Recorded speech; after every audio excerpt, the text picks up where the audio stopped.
Moi, du coup, j'ai vu l'annonce sur Facebook, donc j'ai postulé. On peut vous raconter une histoire? Nous devons projeter et voir le plus de films possible.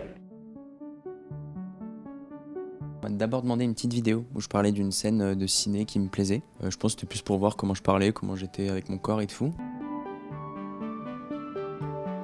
Pour ma part, j'ai reçu un mail et dans le mail, on me demandait de refaire, d'apprendre une interview qu'a donnée Godard à propos voilà, des idioties du monde automobile qui avaient changé le bouton de la portière.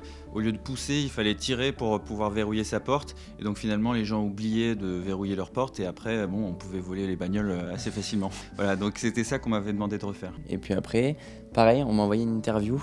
Et moi, c'était une interview, je sais plus avec qui c'était.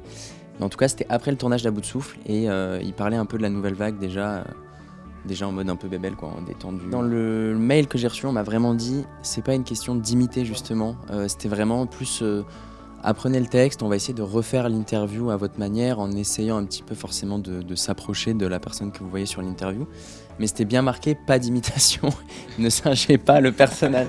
Enfin, moi je me rappelle, je sais pas toi, mais sur le mail c'était vraiment marqué, venez quand même avec un truc à proposer sans juste imiter vraiment la personne. En vrai de vrai, on a quand même beaucoup bossé sur toutes les scènes qu'on refait du film. On a vraiment bossé au millimètre, les gestes et tout, histoire qu'au moins ça ce soit dans nos têtes et qu'on n'ait pas à y penser.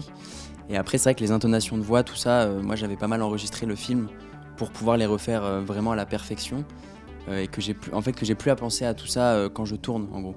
Et juste à être dans Belmondo, je savais comment j'allais dire le truc et en essayant de pas singer du coup, comme tu dis, en mode bébelle.